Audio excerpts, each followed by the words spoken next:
Blessings, everyone. Today, I would like to offer, this is the Angel Therapy Oracle.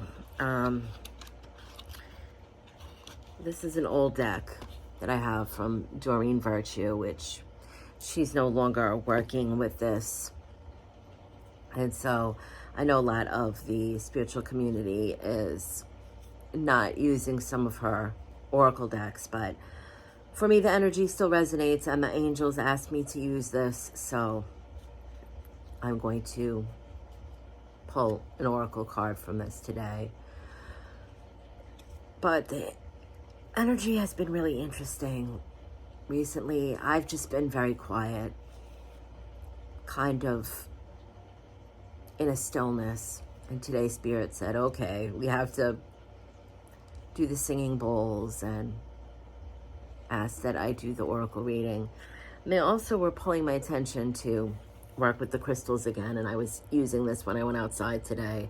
This is a big, beautiful tower. I got this one from Sage of Stones. This thing is gorgeous. And the energy, all of his crystals, they are incredible. He understands how to work with the energy and how to get the highest quality stones. I always find that there's some pretty beautiful miracles that come about when I'm working with any of the stones that I've gotten from him.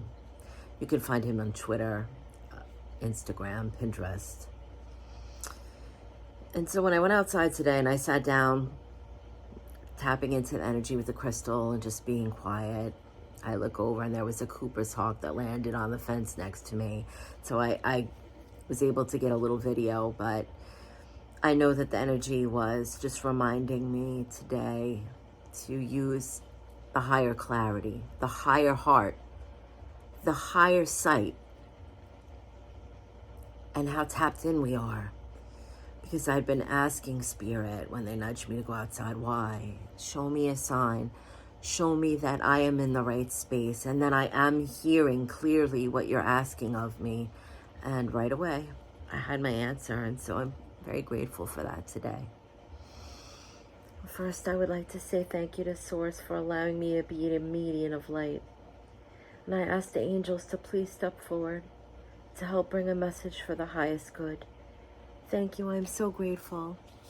My first shuffle will be for Source. The second one is Spirit. And the third one, embodies Soul. Then I just move the deck around a little bit, and usually the card will move a certain way or fall out of the deck, and Spirit will let me know which one they want me to take. This is how I've been doing it. I don't know, there's no rhyme or reason or specific way.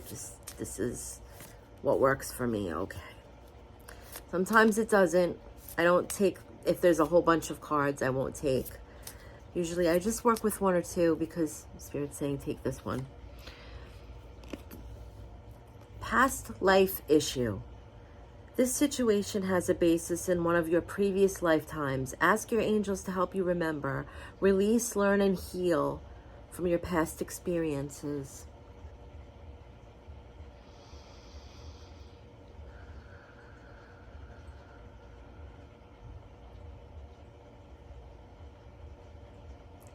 And as I'm listening, I'm hearing Archangel Raziel and Archangel Ariel. They're both stepping forward. And they're reminding us to work with the violet flame,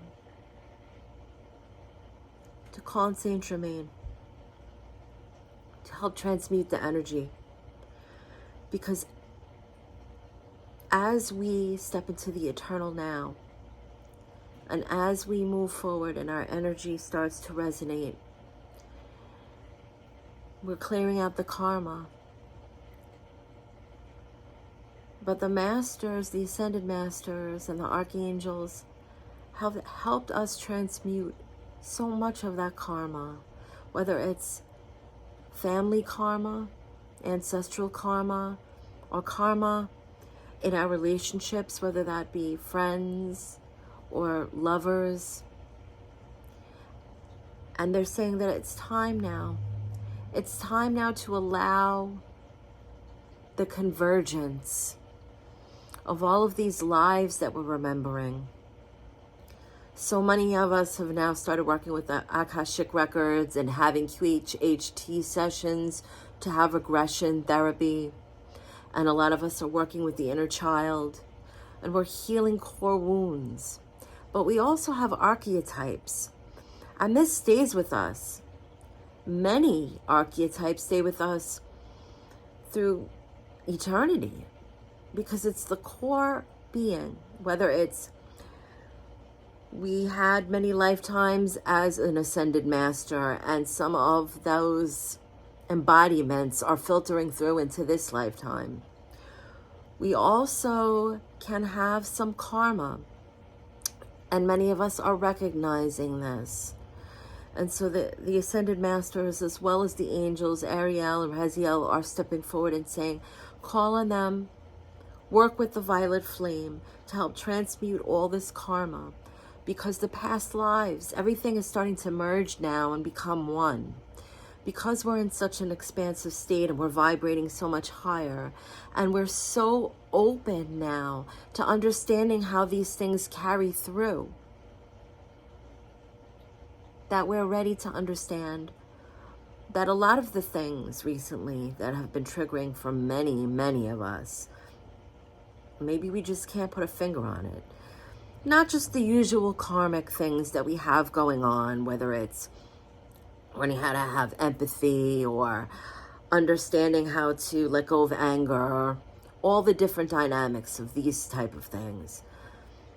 But some of us have maybe certain innate fears that we're not understanding, whether it could be a fear of water.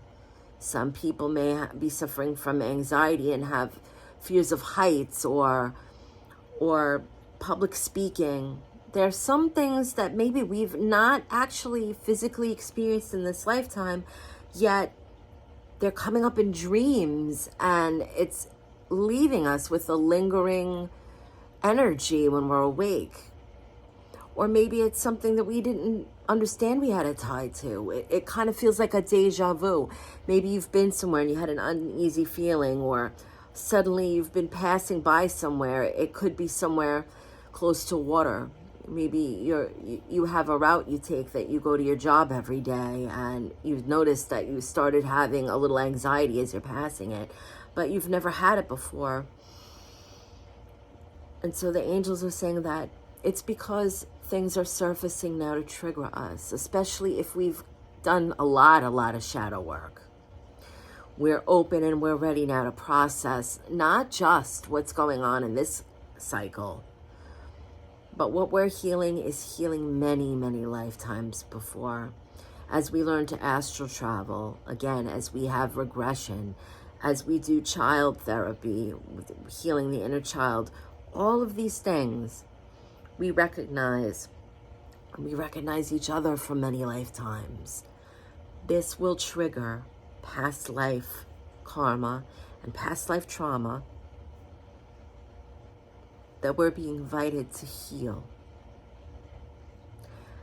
And some of the modalities that we use every day help with these things. Whether we're working with energy, a lot of people love to use crystals, or sound healing, a lot of the frequencies, hemisync, and the list goes on and on. And one of the major ones, I know I've experienced it a few times now, is having past life regression. But we don't have to go and be hypnotized to have a past life regression. We can experience that in our dream work. We can experience that in a state of deep meditation. Or we can experience that looking into the eyes of someone that we've spent many lifetimes with. It can bring us right into that space. We may not understand it at first, but it could trigger lifetimes. And so, the angels are saying to release and heal. And not to stay focused on these things, but to understand as we open up, we are willing to understand that some of these triggers that we have may not necessarily be from this life cycle. And when we open to that, the tremendous healing that we're doing, not just for us, but our ancestors, the family generational healing that we're doing, when we step up and say, okay, I recognize that this is bringing so much to the surface, but I don't understand how it fits into this life. And we're open. We can ask our guides. Even totems and spirit animals will step forward and help guide us through these certain things that we need to heal. So as we're expanded in awareness, so does our expansion come on the many different layers and levels of being that we are. Everything is in the eternal now. And we are stepping into that space where there's really a blur of the timeline, so to speak. And everything is now. And this is a very, very powerful space to arrive at and remember and embody. Because we are getting the experience of remembering the eternal now. And how we have always been a part of this.